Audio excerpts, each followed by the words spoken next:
All right, shalom, good people. Welcome back to the channel.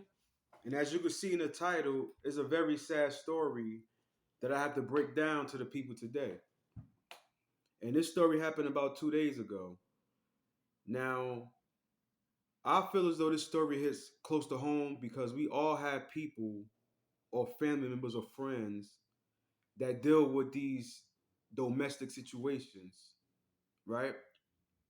Or we know people that's still dealing with it or have dealt with it. We heard their stories. Now, a 28-year-old woman from Mississippi named Kadejah Brown kills her husband execution style on Facebook Live. And I'm gonna keep it real with y'all. I was going to try to react to the video and play it, but it's a very sad video.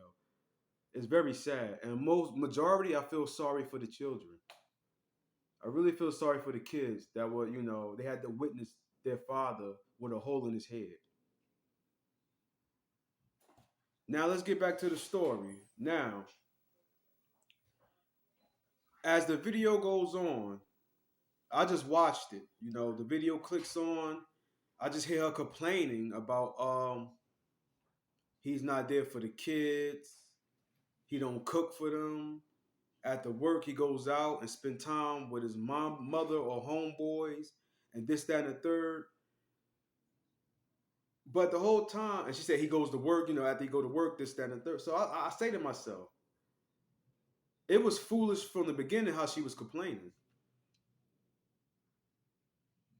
Because not once she said she worked. He had a job. You stayed at home. You're supposed to make sure the kids eat and the house is clean. You don't have a job. So off the rip, I'm listening to her, but she never said, "Yeah, I got to go to my job and wake up in the morning too." I ain't hear none of that.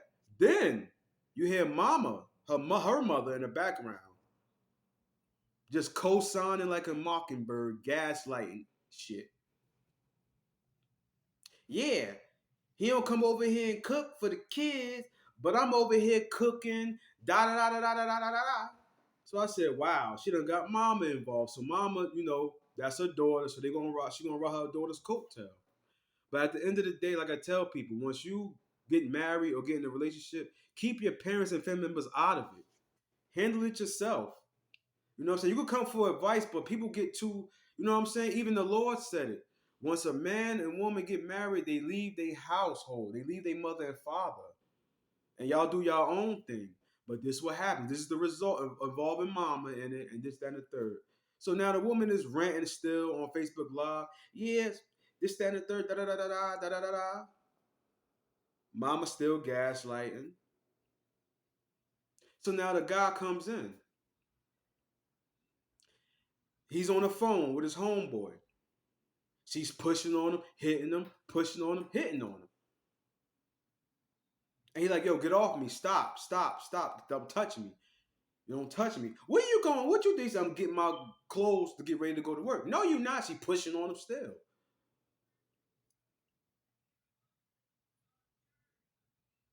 Pushing on him. And then you hear him saying, you know what? I'm going to bring a female down here to come handle you, da da da. Then mama, ain't nobody coming down here to do that. Just mouthing up. If y'all see the video, watch it. They might have took it down because it's very heartbreaking, to be honest. And it's kind of graphic without seeing anything. But I'm going to break that down a little later. Now, so then he says, I'm going to go call the police. So she's just still touching them. And even her mother said, hey, Kadejah, stop. Stop. I ain't come here for all that. Next thing you know, the gun comes out and you hear her say, I'll kill you. I'll kill you. You hear her say that. Next thing you know, bow, you hear the shot. Her mother, oh my God, oh, everybody starts screaming. Then you hear Kadejah in the background, I didn't know one was in the chamber. I'm trying not to curse. A gun is not a toy. Don't y'all know the stories? You don't pull out a gun unless you're ready to use it. A gun is not a toy. But you reacted off your emotions, and now guess what? She's been charged, and she's gonna serve life behind bars. And that's I don't feel no type of way. I don't feel bad. I only feel bad for the children, to be honest. And RIP to the brother. I'm not trying to disrespect them, but this is the reason why I say this, right? Because they have a history that's been out there. I did research of domestic violence towards each other. And I tell people all the time, I have personal friends that I know that's going through it, that have been through it. And I tell them, like, listen, why are you still dealing with that? Somebody gonna kill somebody. And I hope this video of what happened to that brother, not saying that it was a good thing, it's a sad situation, but people learn from it. If you have to put your hands on each other, you don't belong together. If you got to get physical, because it's only a matter of time. Somebody gonna snap and blow their gasket. Now, after he's shot, mama runs out the house, telling her daughter to get away from me, get away from me, get away from me. But you were just co-signing, gaslighting shit. As an elder there, if you was involved in a business, you should have did a little bit more. But hey, so then now the kids come downstairs, and that broke my heart. The kids crying, Daddy, Daddy, no, just crying. She runs back in the house, telling them to go upstairs. Please, babies, go upstairs and stay upstairs. They're like, what's wrong with Daddy? Is he all right? That broke my heart. So you had enough anger to do that, pull out a gun, and your kids is in the house. I don't care what nobody say, you can't justify that.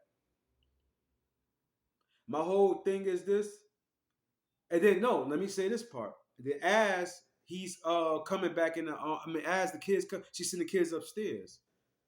She run back in the house. Oh Lord Jesus, please stay with him. Oh baby, I didn't mean to stay with him. And she just made me sick to my stomach when she said that. I had to turn it. I cringed. You pulled out the gun and you said it. They can hear it in the video. I'll kill you. The man going to work. You think he cheating or he leaving or whatever. But the argument was foolish. And from like my whole point, y'all should not ever been together the first time it was some domestic violence there. You shouldn't have had kids together. You know what I'm saying? So I'm not gonna make this long and drawn out because it's a sad situation. You know, I got two scriptures for y'all. Cause this, I have to do it, you know. Two scriptures in this situation. Cause this is a warning. It could be you. Cause everybody think domestic violence is cute. I'm talking about both parties, men and men deal with it too. Don't think the men don't deal with domestic violence. You got men deal with domestic violence just as well as women deal with it. And everybody think it's cute until somebody end up dead. Right? So I had two scriptures for y'all, you know. Let me get my notes together. I had two scriptures for y'all.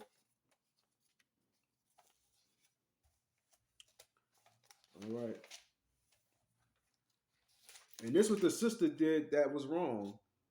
You know, anger get the best of you at times. That's why you must think about your actions, right? This is the book of Proverbs, chapter 14, verse 29. He that is slow to wrath is of great understanding, right? But he that is hasty of spirit exalteth folly. Like the Lord said, being slow to wrath, you think about the consequences and repercussions behind your actions. But being hasty in spirit caused you to act out of anger and you killed your husband. And the kids had to see that. That's something that the kids never going to ever forget. You know? They going to never forget that. So I got another scripture because a lot of times, right? A lot of sisters think, oh, this, that, and the third, blah, blah, blah, blah. But the man worked. And the way she reacted and how her mother was reacting, I could tell y'all got a lot of this. Man, we come on, man. We come from work. We hear from our bosses. We want to come home, have an hour to relax, have a beer before we get all the nagging treatment. Nobody want to hear all that. And there's no disrespect to the sisters. I understand, but y'all need to understand men a little bit more. Like how grandmama did. Grandma didn't bother popping them like that. Grandma tell you, listen, don't bother him. Let him take his boots off first and have his can of beer. That's what she said. But like I said, ultimately I feel bad for the kids because they never gonna forget about the situation. They never gonna forget it. It's so sad. It's very sad that they gotta relive a moment and then to find out that your mother did it. And the whole time in the video, oh please baby stay upstairs and this, that, and third. Oh, I didn't know and all this. And listen, man, I'm about done because I can't stomach no more of this because I'm actually, it wasn't easy for me to do this video. It wasn't because it's actually very, very, very heartbreaking. Very heartbreaking. And I encourage people to listen to the video. Like I said, I just warn people. This is a warning. Please, if you're in a domestic situation, get out right now. Stop thinking, oh, we got kids together. Damn, all that. It's best for the kids that y'all separate. And I got a scripture too, like I was saying about how she was coming, and ladies need to understand how to handle men a little bit more better. This is the book of Proverbs. This is coming from the good book too. I'm not making this up. Book of Proverbs, chapter 21, verse 9. It is better to dwell in a corner of a housetop than with a brawling woman in a wide house. You hear what the Lord said? He said it's better for a man to sit at the corner of a housetop, like damn near in the attic, than to deal in a wide house with a brawling woman. Do this, throw in the garbage, let out. Man, shalom, subscribe if you want, man. I'm out.